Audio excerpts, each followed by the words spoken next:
kuma janyere e wo gi farmasiya ndi farmasi de bi do masasi de wono ni sigle so lo ita ba ngere fenga nga sino goge isi ga kene wo me ga fili yele mari Fifi ngibi ka kuma chere fe sabali sa anga bo ngere kan masi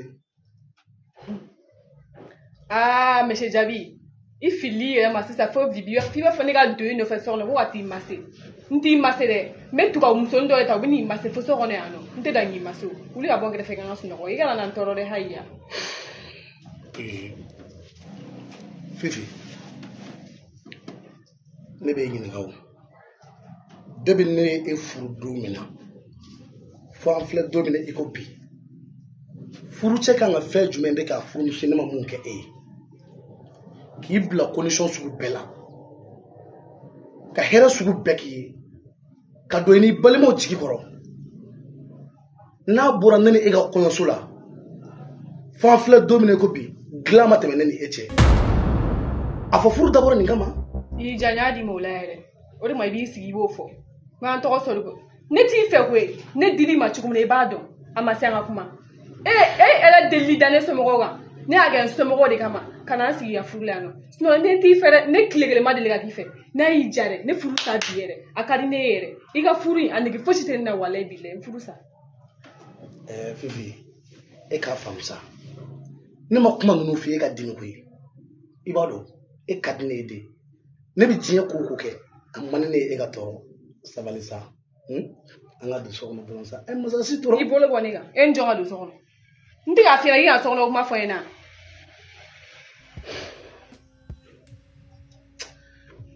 Fifi sabali ibado abi fo furumuso e do mi na ko sabali o de sabali do yi ne mu ina e sa de au contraire muso de kanga mu mais bi ne de bi ka mu beke fi ka donga fami bila shini ala bulu sabali de ibe mu ni o te jago ya ngoyi jayengo de I jayengo de bi bila la sina ma fo wonti fa nti fe ka mu ni no fe nti fe mfurusa ki ka mfurusa mo go bolila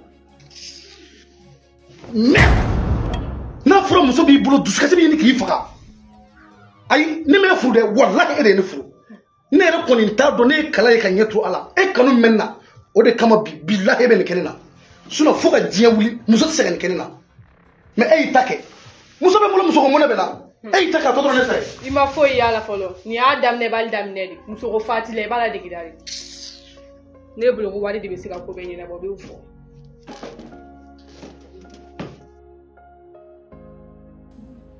entrega ora muito sobre o pai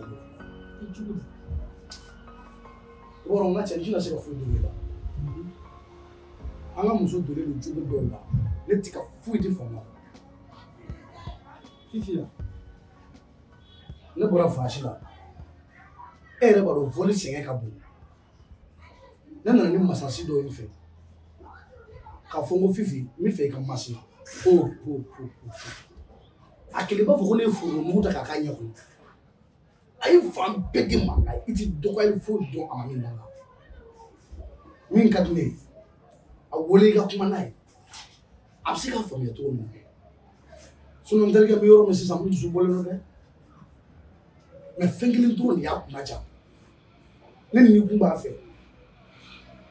o kama bi ko nu ke ne ti se ka fu ibo atala sunu ebene do me cheni muso ka fo kibi le ke wala su no kenela non jamais o te se ka ke o kuma na ide sani ko ina ke ko anji secrétaire no yi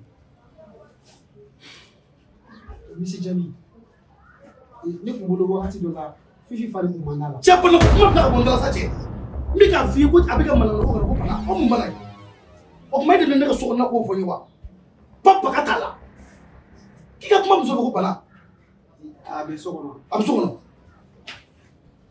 e ki akisi yaki la funu no ni wache ni te bala wakati ni do rolo abita menterge furu no ni no wache ni te bala ango ke kle damoro ko yi e me sakalo tele fla de furu de me fosi sa o bi sika ke todi me mo bi sika wori bo todi ki malafia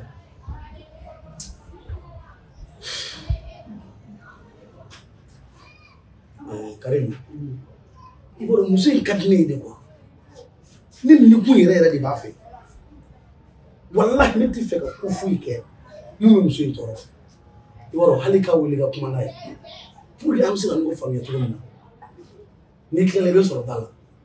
n y'a mɛn misi jaabi.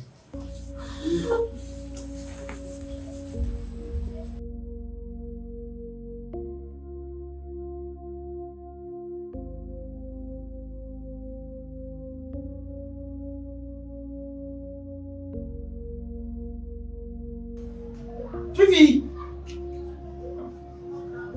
Fifi!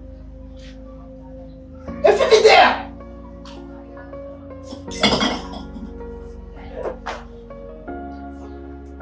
Fifi! Fifi! Huh? Ne tɛ k'i wele a? Mun kɛra? Yala e ka di ne ye sa e k'i mɔgɔ si ninnu ye wa nin ka di ne fo k'a faga. N b'i wele o kama. Mun bɛ? Fifi. Ale kɛ k'a jɛ ne terikɛ bolo furu de b'aw ni ɲɔgɔn cɛ ale de y'i ta suna ni farida la k'i k'a furumuso ye i fana kan k'o sariya bɛɛ de bato légalement i y'ale de muso ye a taara n'i ye mairie la wa a taara n'i ye misiri la e bɛ fɛ ka problème de lase ne ma i b'a lajɛ aw ka bɛn a la furuɲɔgɔnya la fo i ka n'aw kɛlɛ n tɛ fɛ a k'aw ka mankan ko kuma fɔ n ye tuguni. Ale de y'o fɛ yan. Karim ne t'a fɛ ne yɛrɛ ni mun de ma deli ka kɛ cɛ fɛ n t'a fɛ bi n t'a fɛ sini n ka k'an furu sa ka bɔ ka furu la o ma mun bɛ yen nɔ n t'a fɛ. E t'a fɛ mɛ e sigilen tɛ ne ka so. Ne b'o kɛ somɔgɔw de kama ko sinon a diya n ye ko tɛ o ne t'a fɛ de. I bɛ k'i jigi da mun de kan ka nin ko nin bɛɛ kɛ de. Ne bɛ k'an jigi da e de kan ne b'a dɔn ne de na furu sa ka bɔ nin furu la i bɛ ne furu e tɛna ne furu wa.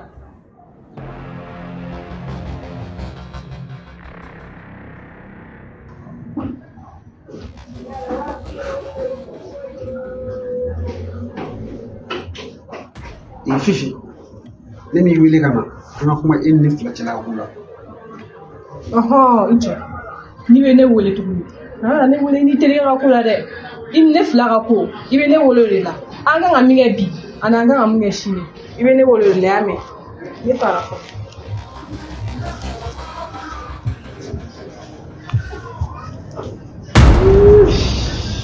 Ko mun na terikɛ muso Allah nan ko ɲɛnabɔ cogo di.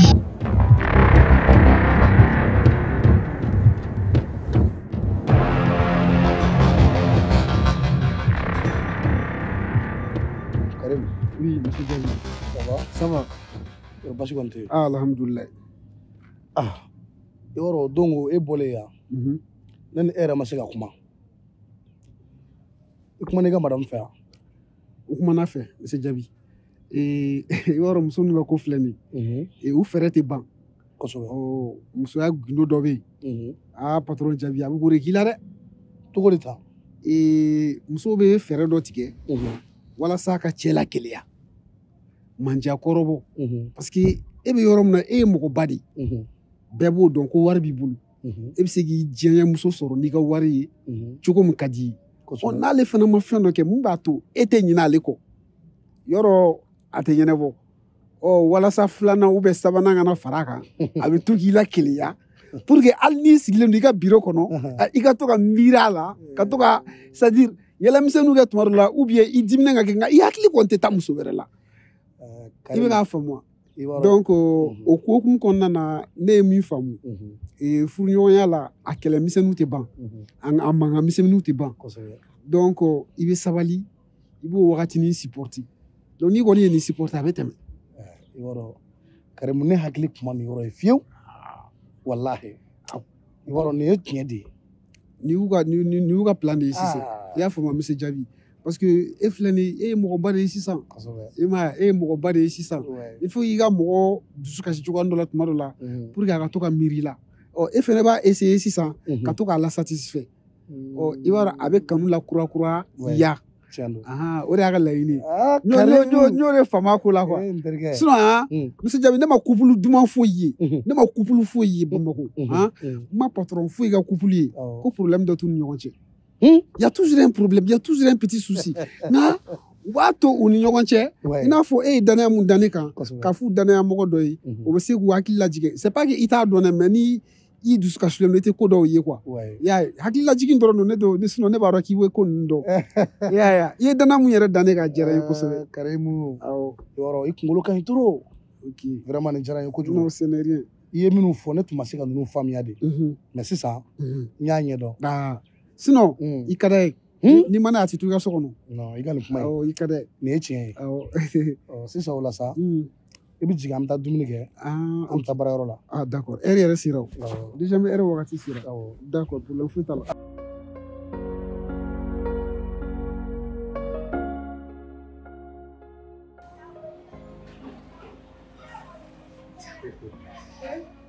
Fufu, ça va? Ça va.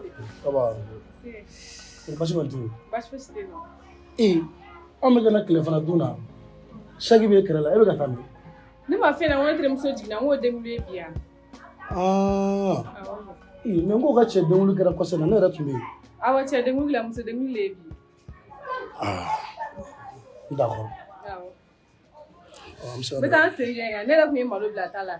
A bɛ ka wusu yanni a ka wusu n bɛ taga na. D'accord. Kana mɛn dɛ. Ayi n tɛ mɛn. Ne cɛ, a ye to yen, an bɛna se an mɛn. D'accord. Awɔ, a ye baro kɛ, n bɛna se.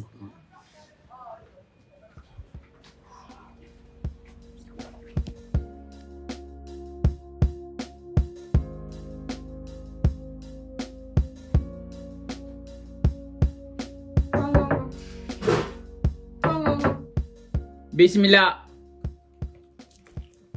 An tile karamɔgɔ. Amba. Ne balimamuso ka kɛnɛ. Baasi foyi tɛ yen. Alhamdulillah. Amba. Karamɔgɔ juguman tɛ. Ne ni cɛ dɔ de tun bɛ ɲɔgɔn fɛ. Depuis an fitinin. A ye layidu ta ne ye k'a bɛna ne furu ka ne k'a muso ye. Mais sisan a kɛlen ka baara sɔrɔ sisan nɔ. Ka wari sɔrɔ. A ɲɛ bɔra muso wɛrɛ de fɛ sisan k'a bɛ fɛ k'o furu. Ne nana i ka baara kɛ ne ye cogo min na a bɛ se ka segin ne ma. Nin tɛ baasi ye. I ko ni maa dɔ tun bɛ ɲɔgɔn fɛ. A ye layidu ta k'a b'i furu.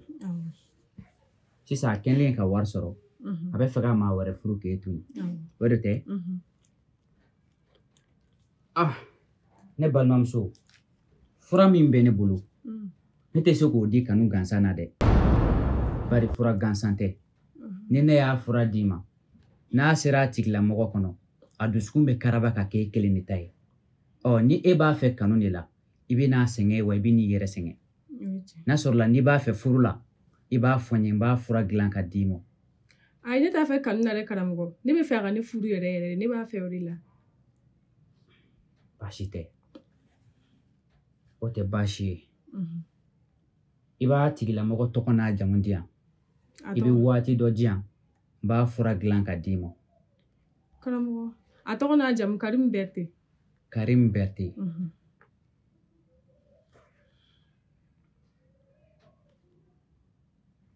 Karimu Bɛrite.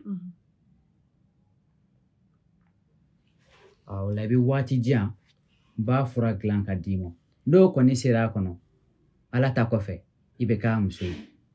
Karamɔgɔ o ka jan dɛ. Ne mago tun b'a la bi yɛrɛ yɛrɛ hali ni y'a sɔrɔ sisan ka di ne. Bi yɛrɛ. Bi awɔ. N'o don ne balimamuso i bɛ sɔn ka wari dɔɔni bɔ dɛ. Awɔ a fɔ a mana kɛ fɛn fɛn n b'a ɲini ka d'i ma. Tabarikala. N'o don i bɛ na ni 5000 ye n b'a baara kɛ ka d'i ma. 5000? Ni bɛ se k'a sɔrɔ sisan karamɔgɔ n b'a kɛ 5000 ka d'i ma. 5000? O la kɔni i bɛ n makɔnɔ n b'a fura dilan ka d'i ma. Awɔ n'ala sɔnna. N bɛ taa so n bɛ na sisan. Baasi t'o fana na. An ba.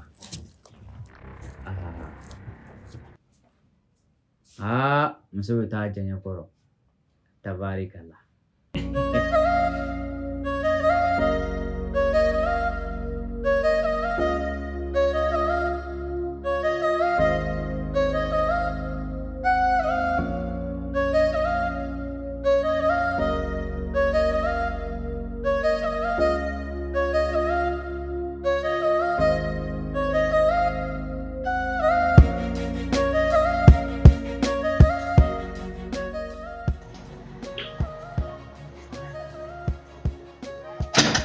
Alula.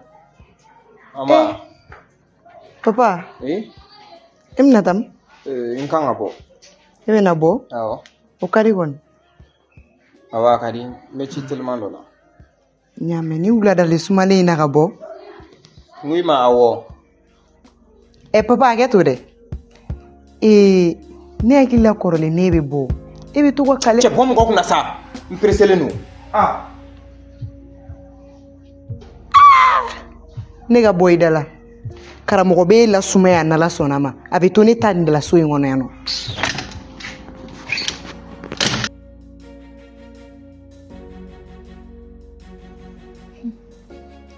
Nuhu. E mena k'i kɔnɔ dɛ, e tun bɛ min? N bɛ k'i ka muso de kɔnɔ. N ka muso wa cogo di? E ka muso cogo di wa? Depuis la ne sigilen bɛ so kɔnɔ n bɛ k'a kɔnɔ a bɔra. N y'a wele ka dɛsɛ. Laban na ye n ka appel ta ko a bɛ nani. N ye n sigi a kɔnɔ dɔɔnin. A mɛnna a tɛ ka na. Donc n obligera ka bɔ de ka na. N yɛrɛ de bɔtɔ n ko n bɛ da tugun dɔrɔn o bɛnna n'a dontɔ ye. Dɔrɔn de don. J'espère que i ma dimi kɔni. Ne ma ni faamuya. Ne terimuso ka bɔ. A mana ne fɛ yen mɛ a bɔra. Ayi, ne ma ni faamuya. E fɛ ka mun de fɔ tantɔ? Ayi, ne tɛ fɛ ka foyi fɔ. A kɔni bɔra ne m'a ɲininka a bɔra kun jumɛn la ni rien. Nka o, ne fɛ k'e ɲininka o. Ne ɲininka? N tulo b'i la. Est-ce que e furumuso min b'i kun furu la? Est-ce que e b'a jogo bɛɛ dɔn? A jogo bɛɛ e b'o fɔ mun na? Ayi, mais ni mɔgɔ ye muso furu, kan k'a dɔn a jogo ye nin, a bɛ sɔn nin ma, a tɛ sɔn nin ma, i kan k'o dɔn dɛ. Ouais, bon, i ye tiɲɛ fɔ. D'après mes remarques, mɔgɔ min kɔni don mɔgɔya b'a la. Mɔgɔya b'a la yɛrɛ de. Ala dan a bɛ n balimaw fɛ o ye dɔ ye quoi. Donc, elle est honnête en fait. y'a ye. Donc n bɛ se k'o dɔrɔn de fɔ a la. Mun de kɛra? Ayi, foyi. N t'i faamu dɛ. I b'a dɔn. Ni mɔgɔ ye muso furu. Muso furu tɛ ko n ɲɛ b'a la muso bɛ ka mun kɛ so kɔnɔ ye. Ni muso bɛ fɛn minnu kɛ kɛnɛma cɛ kan k'o dɔn dɛ. Surtout muso sugu dɔw bɛ yen nɔ. I b'a dɔn anw muso filɛ nin ye. I da ka di muso. Ni ne ɲɛ bɛlɛ da ka di muso la toro. Anw musow bɛ sɔn mun ma, an tɛ sɔn mun ma. E t'u ɲɛɲini k'o dɔn. Mais n bɛ kuma dɔ f'i ɲɛna. Muso sokɔnɔ jogo ani kɛnɛma jogo tɛ kelen dɛ. Walette, attends. I bɛ ka ne lasiran dɔɔnin dɛ. Ayi, kana siran sa. E bɛ fɛ ka jumɛn yɛrɛ de fɔ au juste? Jogo kelen bɛ yen n'o ye muso la. I bɛ kariya ka jɛ o kɔ ou bien i ka n'i kɔnɔna kuma fɔ ɲɛna. O ye jogo jumɛn ye? Morifetaga. Morifetaga wa? Donc e b'a fɛ k'a fɔ ko ne muso bɛ morifetaga de kɛ sisan? Alvin, depuis aw ka mariage wagati a bɛ taa mori fɛ yen. Ne ye kanga sugu bɛɛ da ye. Kuma tɛ kuma ne ma mun fa ye. Mais a ma ne lamɛn a bɛ kɛ cogo di? Jɔnni da y'i se don. Oh putain. Mais Alvin, ne man ka kuma f'i ye walasa k'i fari faga. Ou bien i ka taga tɔɔrɔ so kɔnɔ ou bien i k'a maltraiter. Ma f'i ye o kama dɛ. N y'a f'i ɲɛna de. I k'i janto i yɛrɛ la. Wa n y'a f'i ye fana kana k'i fɛ ko n jaralen don ou bien fɛn dɔ. I ye mɔgɔ ɲɛnama de ye. Mɔgɔ ɲɛnama filɛ nin ni ko bɛ ko la n'i yɛrɛ ye hɔrɔn ye i ka n'i jɛya ye. N y'a kɛ Ala de kama. N m'a kɛ foyi kama.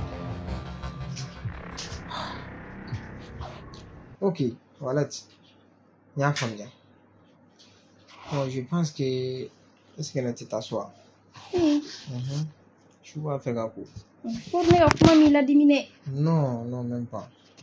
Ok. N taa so quoi, hein? Mais an bɛna ɲɔgɔn dun jumɛn? Eh bien, bon. On s'appelle. An bɛ ɲɔgɔn wele. Ok. I y'a faamu? Problème t'a la. Ok. Bon. Ok, bye bye. Oh, merci. Ok.